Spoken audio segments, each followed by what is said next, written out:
The best way to start is to begin. Hey, what's going on, everybody? Welcome to round 6 of Between the Bellz, the podcast that's in your corner. My name is Adam Alexander. I'm here with my two favorite people, Coach Joe Vargas, Coach Magz Duarte, and I gotta say congratulations on this week's fight. Let's just start off with that. Let's go. Why are you fighting this laugh? What did I do wrong? What's my last name? Duarte. Yeah, that's Did, why. did I get it right? Am I not? Duarte. Duarte. Oh, okay. So I'm missing a whole. I'm missing an R. No, you're fucking up your vowels. It's a A. Duarte. Duarte. There you go. Duarte. Yep. See, you learn something every time, man. People who speak different languages. Nah, let's get into it. People who speak different languages are always laughing at me.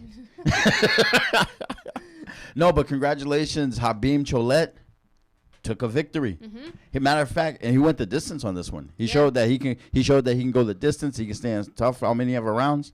So that was congratulations. What was the key to his victory? Patience. Really, I can see that. I can see that because he was. From what I watched ringside. Okay, you watch ringside. Okay, Okay. I'd like to hear your perspective. I saw that he was trying to knock this dude out Okay. and trying to hurt this dude. Mm-hmm. And I'm not saying he got a knockdown. When was the knockdown? Third round? Mm-hmm. Okay, he did get his knockdown, but he was still throwing his combinations. He wasn't just throwing that like one haymaker, putting all his power in that one. Mm-hmm. He was throwing his combinations. He was very smooth with his punches, but I could just see it in his face, and because I know him, mm-hmm. I was like, he kind of had that when is this dude gonna fall look in his face. Mm-hmm. And shout out to, what was his opponent's name? Do we remember? I don't even remember his name, man. It's fucked up, huh? No, it doesn't. That's how opponents go.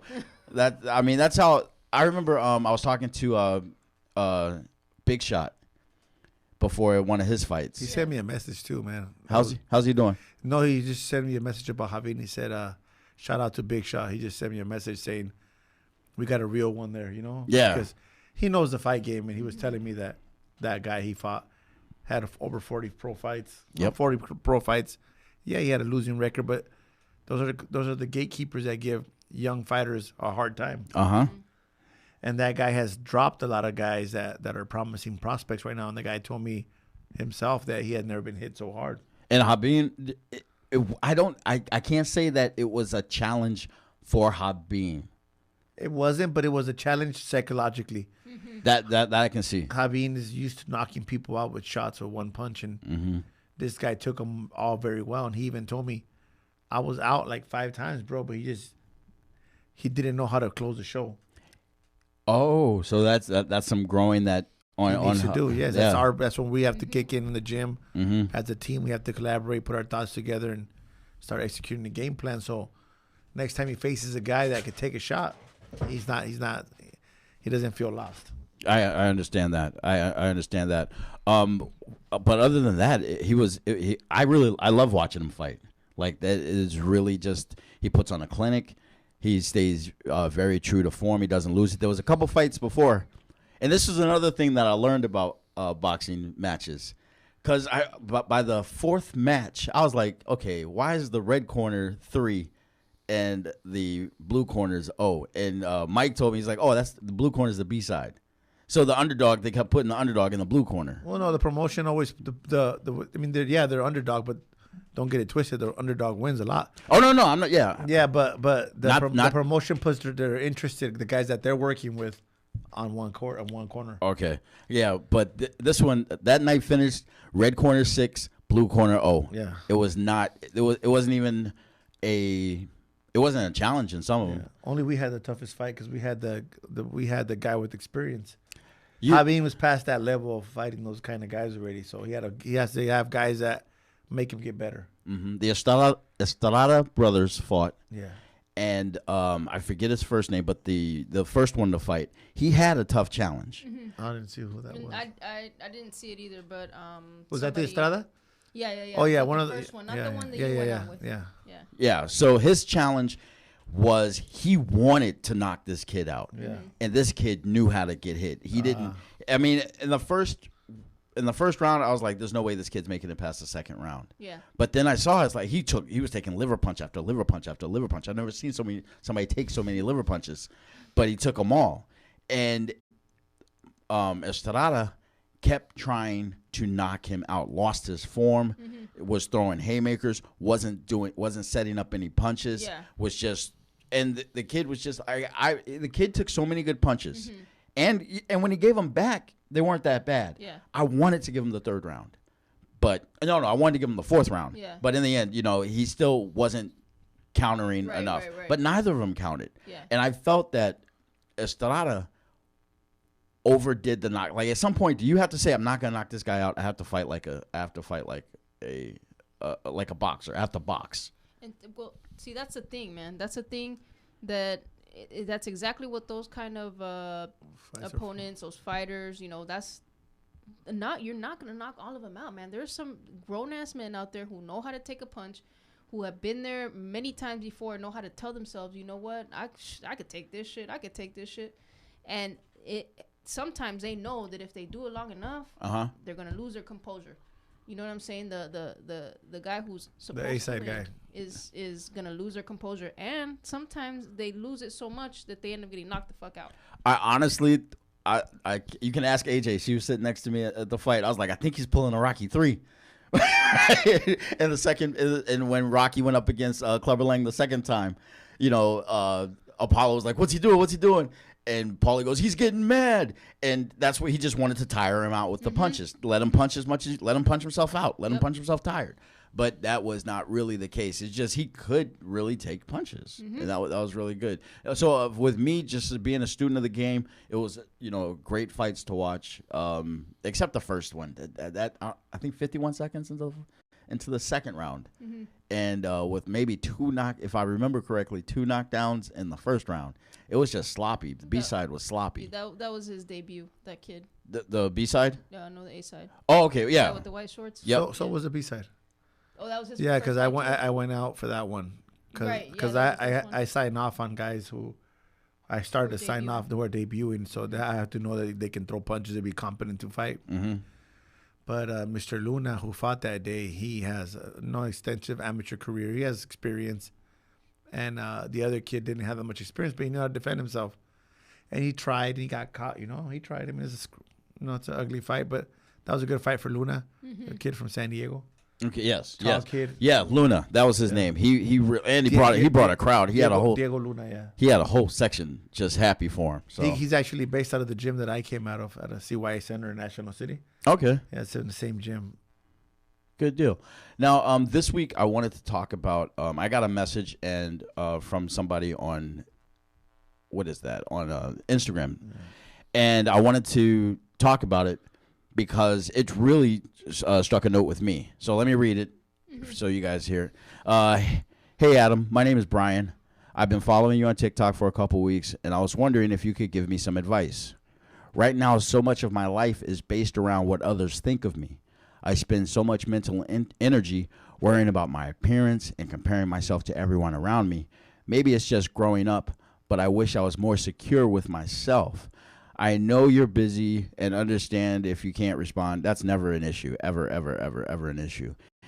Even then, I appreciate you pushing yourself and sharing your accomplishments and setbacks. It reminds me that everything is going to be okay. So, I'm super.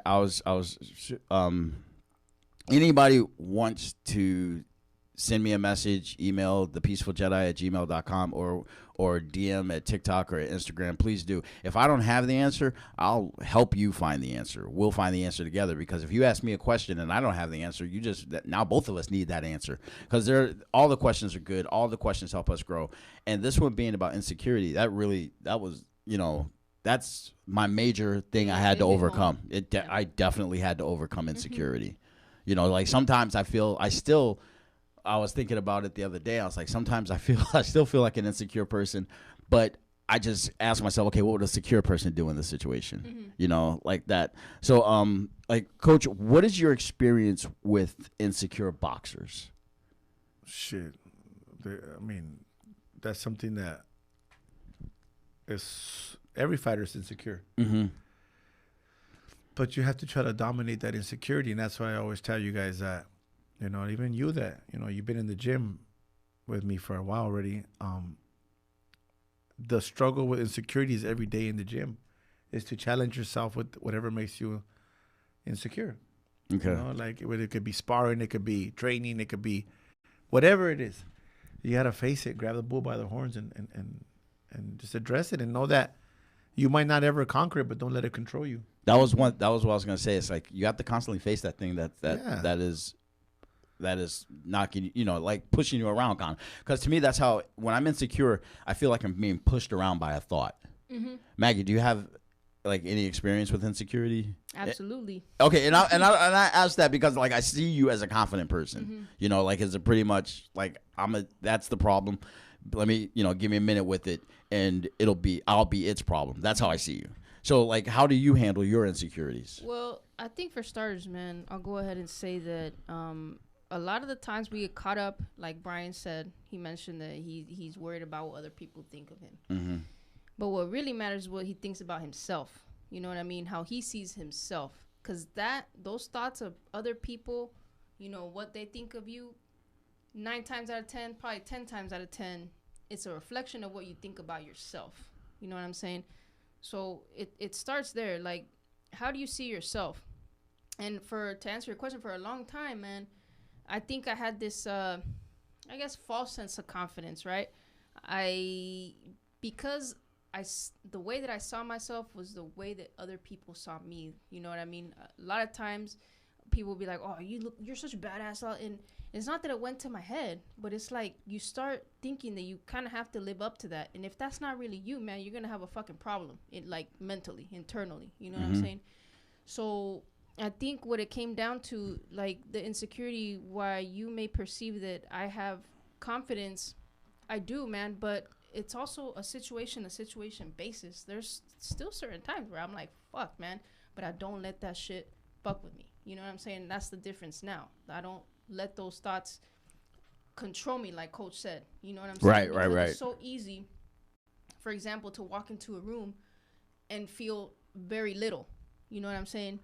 But if you don't let that thought fuck with you, you'll be able to be yourself, be who you are in that room. You know what I mean? Yes. That's just to break it down as simple as possible. Just walking into a room, a lot of people get very uncomfortable because they're insecure. They're not sure of themselves. You know what I mean? I was just complimenting her earlier because I told her that I was looking at just random pictures people were posting from the fights. Mm-hmm. And you said something right now about Maggie, that she comes off very confident. I didn't go to school That looks like vodka. It is vodka. Okay, cool. Yeah. And I was just telling her how confident she looks in what she's doing. She never looked unconfident. She looked like not insecure. She didn't know like she fit in that room. But now she walks in to those rooms, and she's maybe just the other day was the first time I think she's been in the locker room with another female, because usually she's the only female in that room. Okay. Mm-hmm. And these Estrada brothers, their mom trains them, and their sister was in their corner. I was wondering about that because, like, it's their sister, and I don't know who the man is. I don't think it's their father. I think it's just the man that helps them. Mm-hmm. And the sister and the mom. But in the amateurs, I seen those kids everywhere in the nationals. The mom was always in the corner. So this is the first time Maggie had female companionship in the locker room. Oh, okay. Usually she's the only female in there most of the time. Did it make a difference? Absolutely not. I didn't even think about it until you said that. Okay. I didn't think about it. Yeah. But what I just thought about it myself, because now she's so confident when she walks in the room. Commissioners, fighters, there's the egos in there, like crazy, men about to fight, and she fits right in. That's really, if like, act like you've been there, act like you're supposed to be there. That's always a big pieces of advice. One thing with me, and I was thinking about this today because I saw somebody do it.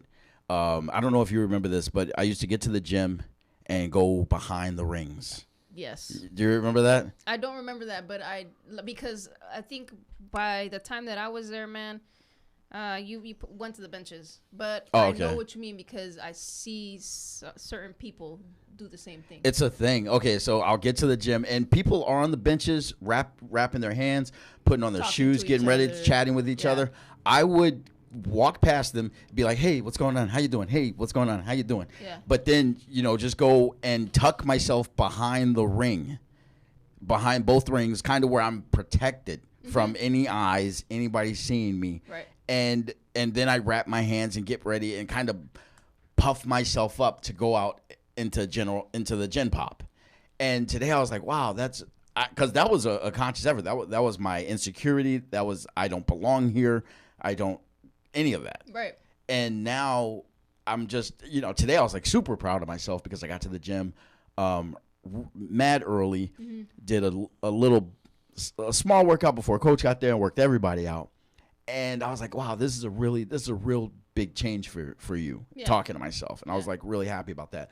But you guys both nailed it. It's about what I think of me. Right. That's the only thing that matters because if I don't think it, it's not going to happen. And I tried to be the person people told me to be. And that's. But you didn't see yourself that way, so it's kind of hard to fill those shoes. You know what I mean? Yeah, it's like one thing I definitely, and I realized because you and I both, you said it one time where you said your rock bottom, if you will, my words, was you realizing that you weren't the person you thought you were. Yeah. My realizing that too. And here's the thing, I was like, I'm not funny. Just like everybody is always like, oh, Adam, you're funny. Oh, Adam, you're hilarious. I felt like when it got down to it, I was like, no, I'm just obnoxious. No, you have. Okay, so humor is subjective. You know what I'm saying? Not everybody's gonna take well to certain people's humor. Let's talk about one comedian, right? Not everybody's gonna find that person funny. Right. But I just felt like when I say I was obnoxious, I thought funny was a language. That I was supposed to speak. Like every time I had to make a joke. Every time I had to. And if you knew you didn't make anybody laugh, you're not funny. I was failing. I failed the room. Yeah. And now it's like when I make somebody laugh, that's a highlight of my day. I mean, it's like I like doing. Like I'll remember. I was like, oh man, I remember. Like I'll remember that little moment for it'll make me feel good. I'm not gonna say it's gonna carry me, but I'm like. My personality is funny. I'm not funny, but my personality, I can make a joke here and there. Yeah. And that's the thing. When you get over your insecurity, you get to find the special in you.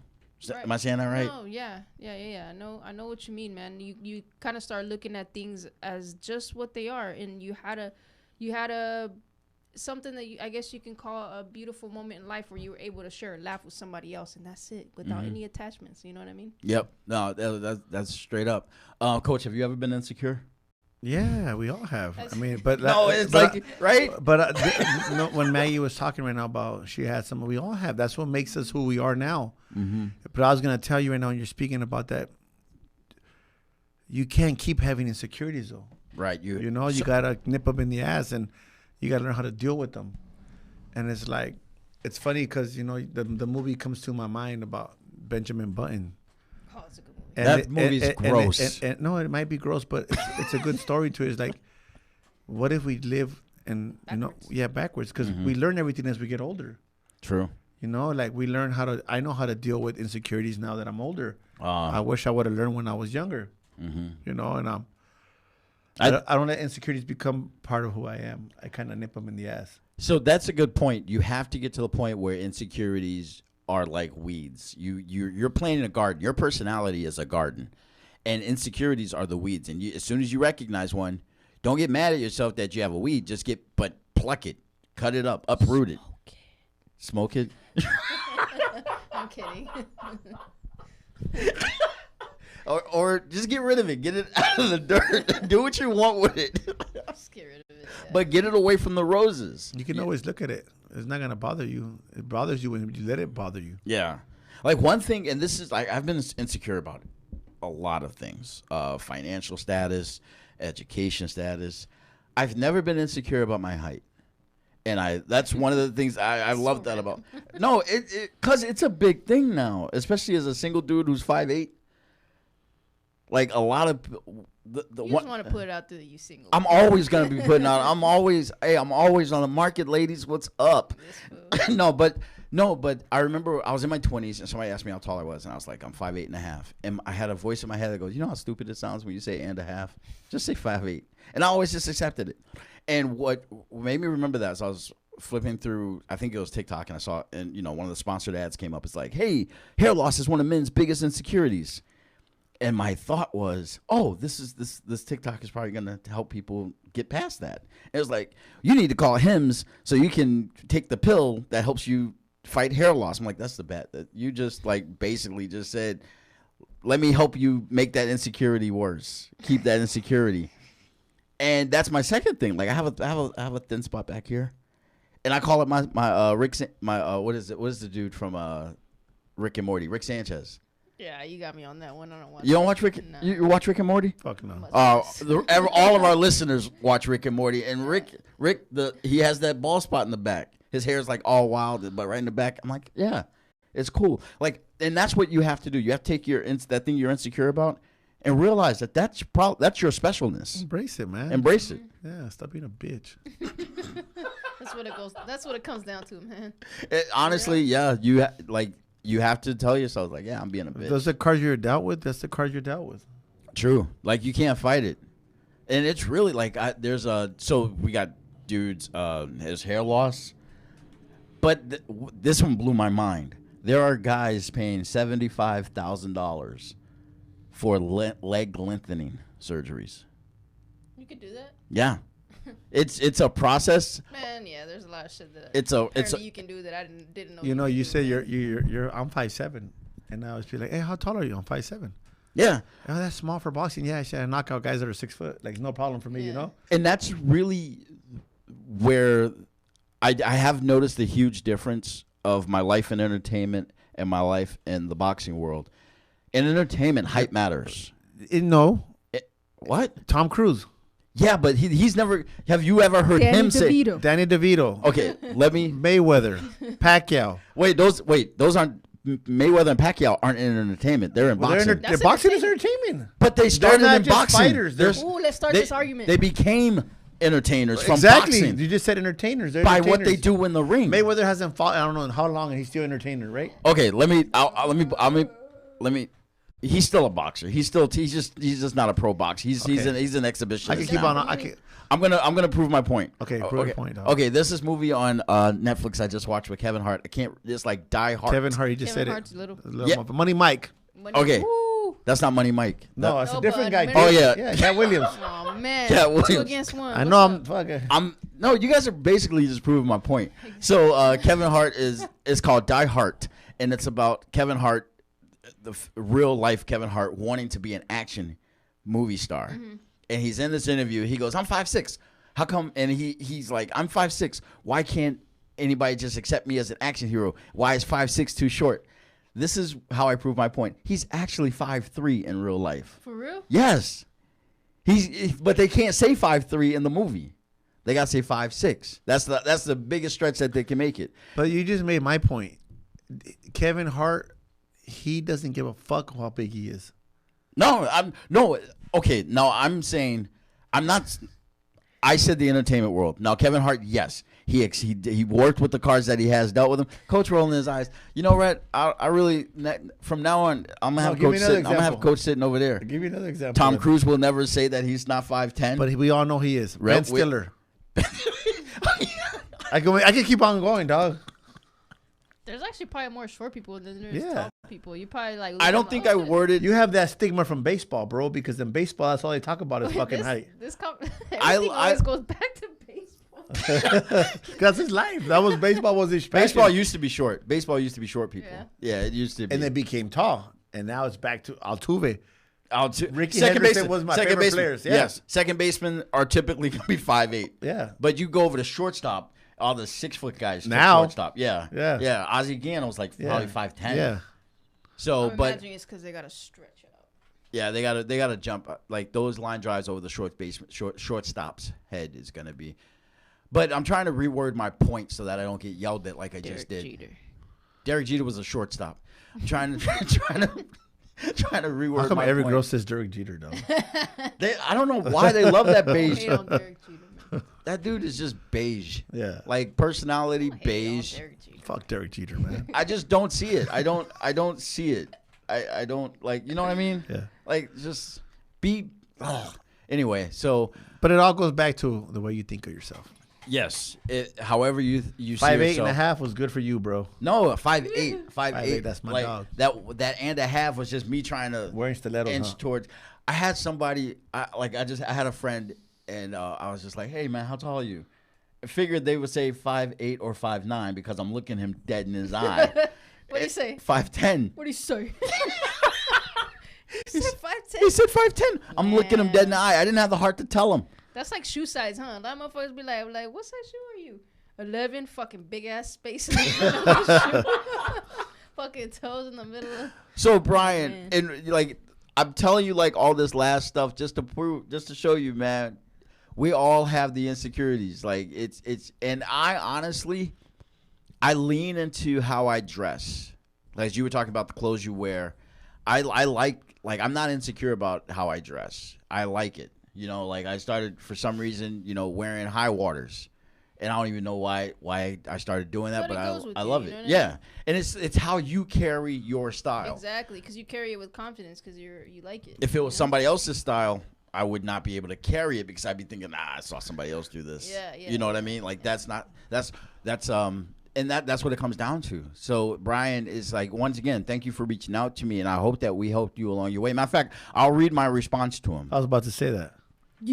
Hey Brian, I'm just now seeing this message, and I told him that because Instagram will put it into a little requested communication folder that you don't always see. So now I know to check that. Is that a snail? If what? Yeah, he likes snails. Look at his fucking shirt. Oh yeah. Yeah. Oh yeah. Snails used to be my thing. It still are my thing. It's like, you know, Way of the Snail. I'll explain that to you later. It's kind of like it's my hits. Nobody cares though.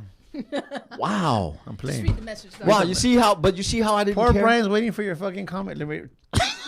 All right. Hey, Brian, I'm just now seeing this message.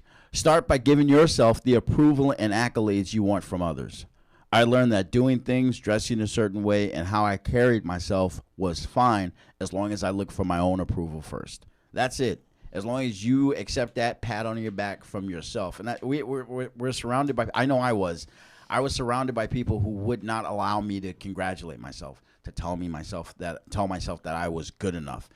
I always had to get their approval. And I'm trusting, like, and that's where these inside voices come from these external forces that you will eventually just say, I don't want that person around me. I don't want that around me anymore. Because now it's like, I got Coach Magz and I got Coach Joe. And when I say stuff positive about myself, they affirm it. One time Magz was like, man, you're complimenting yourself. Where'd this come from? Right? And that's what you want. You want people who are going to help you be you. All right. No, because I mean, on Saturday I had a moment. When did we talk? Sunday, Monday. I lost my days. I called you Friday. Friday. Friday. No, it was Monday. It was Monday because it was Memorial Day. So I called him because fuck. God. Did you guys see? This is Mac. This is yesterday. Like I called him to tell him thank you because he was covering the class for me. Oh, okay, right on. And the morning one. Yeah, the morning classes, and I was in my head. I was thinking, this motherfucker's leading the class. He's teaching the class. 2-3 years ago, if I would have asked him to even, he would have freaked out. And he's becoming. I mean, he already had it in him, but he's a great leader. Yeah. You know, and I was just happy that it's either him or some of my pro fighters teaching the class. So, you know, I trust him with it, and he kind of noticed that I trusted him with it. Mm-hmm. So to see him teaching, I want to see him teach though, because when I get back, people tell me, "Hey, Adam's a good coach." Am I for reals? That's the only reason I ask him sometimes more often than I ask the other guys. He's a great coach. I like people doing their best. You know, that's always one of my you know how people like one of my toxic traits is one of my most pleasant traits is that I always want to help people. Like one thing when I was in high school, I was a high jumper, and my dad would always yell at me for coaching my opponents. It was like if they I would have fucked you up. I wanted the best competition, but I did it because I wanted the best competition that I could have. Yeah. I didn't want somebody slipping off. I wanted to know that they did the best that they could to beat me. Yeah. That was why I did it. But also I wanted them to do better. You know, it's like, dude, you know, do this, do that. So I've always wanted to help people, but now it's like I know what I'm talking about. Like that's really what I have to convince me of, that I know what I'm talking about, and I can have confidence in what I'm saying. So let's see. In addition to your fights this weekend, we had the Conlon versus. Do you say all three fighters' names? Like, I mean, if a fighter has three names, do you have to say all three names? So because Lopez is so common, if you say Venado Lopez, then that's fine. But I only see Luis Alberto Donato. No, Venado's his nickname. Oh, That's okay. his nickname. What is that? Deer. Oh, deer. Really? So he's like that, Venado. So if you had said deer, I thought it would have been like deer. Exactly. That's why I went like this. Oh, okay. Why is his nickname a deer? Because in Mexico, the deers are like sacred. Okay. To the natives. Okay. A lot of people from Sonora and the region of Baja California, the venados. It's the sign of. It's just different countries, different states have different, and it's a popular animal in Mexico. Okay. He also has a very unorthodox way of fighting, and that is effective for him. Mm-hmm. And it's unique to him. That's why I fucking assumed, because he's it's almost like he's bucking, dude. Like, Yeah. Oh, okay. Yeah, he jumps in and hits you. Yeah. I mean, I don't really know the reason they gave him that name, but I know that animal. A lot of the natives, they wear the venados on their head when they're doing like rituals of the natives, the Mexican natives. So I know it's a big part of our culture, but I don't know why they call him that. That was really cool. So did you get a chance to see the fight or the highlights of that fight? I got to see it. Right before we left to our fights, I was watching it, and I saw him go over there too. What was it? he went to Ireland. Northern Ireland. And he Belfast. fought him in his hometown and knocked him out in the 4th or 5th I round. think it was fourth or fifth. And maybe fifth. it's a British, the British commentary, man. Those guys are so biased. He was winning the fight to me, and they kept saying he was getting his butt kicked. And then when he knocked him out, he got lucky with the punch. I hate that. Oh, you got lucky. Like I hate that. Like no, they boxed. Yeah. Like that's what I don't think I've ever been hit by a lucky punch, and I've been hit a lot. No. There's Nothing lucky in a fight. You're fighting. Exactly. You know what that reminds me of? Back when I was a comic, and the comic would just have a shit show, just be horrible, and they get off the stage and just be like, "Oh, that audience sucked." Like, no, they didn't. You did. Yeah. Now, who would you have called in that fight? Which one? The Conlon. I mean, that's I Monday. asked him actually. What did Let he me say? go on testify. Okay. I asked him. I was like, "Hey, man, there's gonna be a good fight this weekend. Venado against Conlon." He's like, "Oh, that's easy. Venado's gonna beat him." Okay. That was it. That was the conversation. Now, do you now per our past conversations, do you think if that went to the decision, he would have got it because he was in a biased, Yeah, most likely. I mean, he would. I don't know. He was dominating, man. He was dominating the fight, but you can't boxing. You can never be sure because Right. Yeah. Right. That wasn't his home turf. Yeah. But you know what? I thought it was gonna be closer. I really did. I've seen Conlon fight before. I think he's a decent boxer, man. He's good, But also, if you really think about it, he doesn't really have that solid of a chin. Bernardo hits from the look of his previous fights, dude. That guy hits hard for that weight. And Bernardo, talking about B-side fighters, he got popular because he got called to fight as a B-side fighter against Gabriel Flores Jr. On Top Rank. And did he stop him? He was They should have stopped that He fight, beat. bro. He took some days of his life away. I don't even know if I would give Gabriel a round in that fucking fight. He Maybe one beat or the two. snot out of him, Yeah. and that gave him a title fight. He went over to Europe and beat Warrington in his own hometown. Wow. So he goes everywhere, man. He go fight. He's a He road don't give a warrior. fuck. Yeah. That is good. Now we got 2 fights this weekend or 2 fights coming up. One this weekend, which I'm not even gonna give this one to Coach. It's Clarissa Shields versus Hannah Gabriels. It's Clarissa Shields, hands down. Until she fights Raquel Miller, I don't think Clarissa Shields has got any competition. I agree. It's and she's been kind of walking through all her challenges. Yeah, but I just don't think she's fought. If and when she fights Raquel, man, that's a good fight. Yeah, no, that absolutely. And I know Raquel is Raquel's gonna get that fight. Yeah, that's like, and that's the thing. Like, they're on a collision course, man. They yeah, really are. Or it's gonna be Rocky 3 reference. Raquel's gonna be on the Clubber Lang. Yep, Raquel's gonna be Clubber Lang. Like, why are you dodging me? Why are you dodging me? So, and then next week we got Josh Taylor versus Teofimo. I'm on the right track. Yo, you got it perfect, bro. Oh, Teofimo There you Lopez go. Jr. Yes, I did it. Why can't there just be Bobs? Why can't nobody name Bob Box? Because Bob's don't fight. Bob Foster was the last one, light heavyweight great. I knew it. So, okay, Josh Taylor, and who do you got? And, That's a tough one. And I've decided not to give you a 3-1. What do you mean? You did not get the call With for the Loma Haney Loma fight. won. Loma did not win. Loma I won thought clearly. about it. I was like, could we give it? No, I can't. Hey, bro, he won 8-4 to me. But anyways, 3-1 with the asterisk. look, before I answer that, I was just telling Maggie that earlier that fight was so contested. Honestly, if you tell me Haney won, I can't argue. I say it's a good fight. But everybody in the world is saying that fight was too close, right? That if Haney should say, okay, let's do it again. There should be. He doesn't want it. There should be a rematch. I think there should be a I would shut all the rematch. fans up.